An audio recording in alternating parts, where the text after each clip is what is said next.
টাকার অঙ্কে সর্বকালের সব রেকর্ড ভেঙে চুরমার হতে যাচ্ছে 2026 বিশ্বকাপে। ফুটবলের বিশ্বমঞ্চে এবার শুধু ট্রফির লড়াই নয়, হতে যাচ্ছে টাকার বৃষ্টি। ফিফা এবারের প্রাইজ মানি পুল শুনলে আপনার চোখ কপালে উঠতে বাধ্য। সর্বমোট 10,400 কোটি টাকার এই মহাযজ্ঞে চ্যাম্পিয়ন কত পাবেন, আর খালি হাতেই বা ফিরছে কে?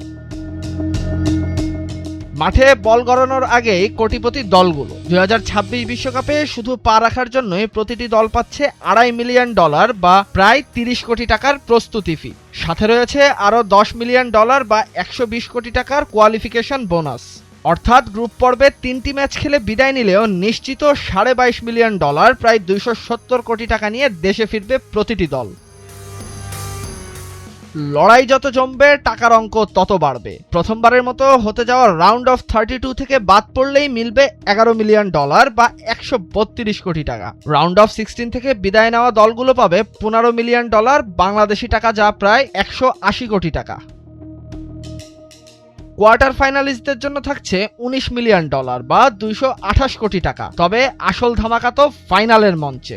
রানার্স আপ দল পাবে $33 মিলিয়ন, প্রায় 396 কোটি টাকা। আর বিশ্বজয় করে সোনালী ট্রফি উঁচিয়ে ধরা চ্যাম্পিয়ন দল এক রাতে পকেটে পড়বে রেকর্ড $50 মিলিয়ন, যা বাংলাদেশি টাকায় অবিশ্বাস্য 600 কোটি টাকা।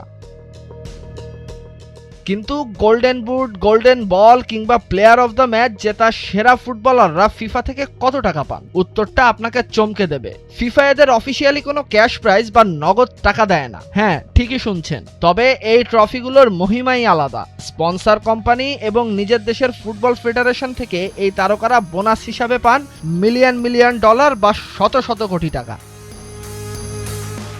টাকার এই ঝনঝনানি আর মাঠের তীব্র লড়াই সব মিলিয়ে 2026 বিশ্বকাপ ফুটবল ইতিহাসের সবচেয়ে দামি মহাযজ্ঞ হতে যাচ্ছে। কোটি কোটি ডলারের এই লড়াইয়ে শেষ হাসি হাসবে কে? জানতে চোখ রাখুন মাঠের লড়াইয়ে।